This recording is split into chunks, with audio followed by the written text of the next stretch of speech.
Congressman James Clyburn just announced he will seek another term at 85 years old. And how old is too old to serve in Congress? I guess what they're really asking is, do we make a law about it? I think we have to. I don't know what you think, but I think it's ridiculous. But what if we make a law in the next 2 years, AI changes the game, and then 85-year-olds are... No, it's a democracy, and people can vote for whoever they want. Who's anybody to say that if the Democratic population wants to vote for somebody who's 86 years old, who's to say they're not allowed to do that? I think that's right. Well, then make the case that we should have no term limits. And we should end the term limits. You got to have some guardrails, in my opinion. So what you just said is true to an extent, but then why do we have term limits for the president? Well, as I get older, I find a guardrail premised on old age. Can I just answer why you have to end it? You get too much of a consolidation of power as a result of someone spending 4 decades in the position, and I don't think the founders wanted that. I think we need a recirculation. So, in response to that gentleman who said that if the people want to elect somebody who's 86, then they should be able to elect somebody who's 86 years old. Then what if the people want to elect a 19-year-old president? I mean, we have an age minimum when it comes to the president. You got to be 35 years of age or older in order to run for the president, in order to be president. Why not change that? Why not allow somebody to vote for a 19-year-old? Because we need to have some guardrails. Now, I'm not in favor of term limits for Congress. I know people say that we should put term limits. You can only run for 2 terms in the Senate. You can only run for 4, 8, 10 terms in the House, whatever the number may be. I disagree with that. An age cap, I have no problem with. I say that it should be tied to Social Security. We get our Social Security, we're able to start getting our Social Security at 65, 67. That's when you should not be able to run and be in Congress anymore. Because we're kind of universally agreeing that that's sort of the retirement age. I think it should be earlier than that, but okay, 65. When you're 65, you can't run for Congress anymore. You can't be a member of the House of Representatives or a senator.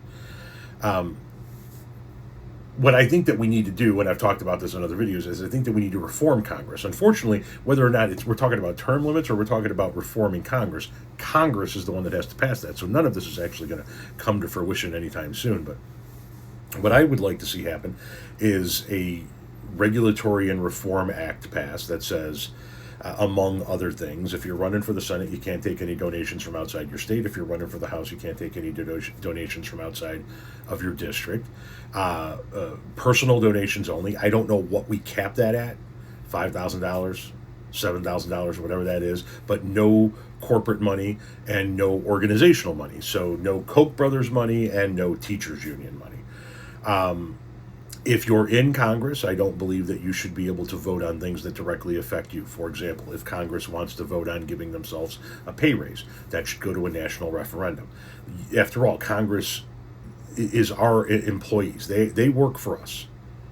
And I have owned a few different businesses in the course of my lifetime, and none of the people that have ever worked for me have been able to walk to the door of this office and go, I took a vote, here's what I'm going to be making next year. Why does Congress get to do that? Among other things, I would also like to see Congress reformed in that every single bill should be a standalone bill. If you're voting to name a post office, you're voting to name a post office. If you're voting to fund the military, you're voting to fund the military. But you don't get to put the post office bill in the military bill, the naming and the military funding, and you don't get to put the military funding in the post office naming. We got to end that shit. I also think, and I know that there are people that disagree with me on this, I'm tired of you only work a couple of days a week. That's not how this shit works, man. I don't care that you have to travel back to your district. You chose this job.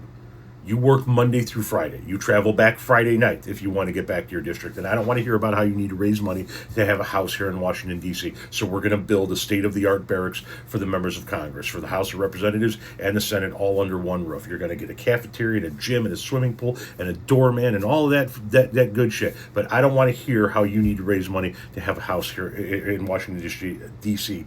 and back in your district. We're going to end that practice as well. You're not allowed to lobby once you leave Congress, but that doesn't matter because the corporation and organizational money wouldn't be there anyway. I think that if we could reform Congress, if we could regulate Congress, if we could rein Congress in. Oh, by the way, if the government shuts down, you're the first motherfuckers that don't get a paycheck. And there is no more, you get the whole month of August off. You get like anybody else in this country gets. A couple of weeks of paid vacation, some health insurance, and a 401k. And if we could rein Congress in, what you would find is you're going to get rid of the people that are there to make money, and you're going to find the people that want to be there in order to actually serve the American people. And then you don't want term limits. Because if somebody's good at what they do, you want them to continue doing it. You just want to put that age cap on. I don't think that anybody in their 60s should be making laws that are going to affect people long after they're gone. I don't even think people in my generation, Gen X, should be in there. I think that the baby boomers and whoever's left over from the silent generation, along with Gen X, all need to step to the side and allow the millennials and the Gen Zers to take over the control in this country until the Gen Alphas get there. That's what needs to happen in this country.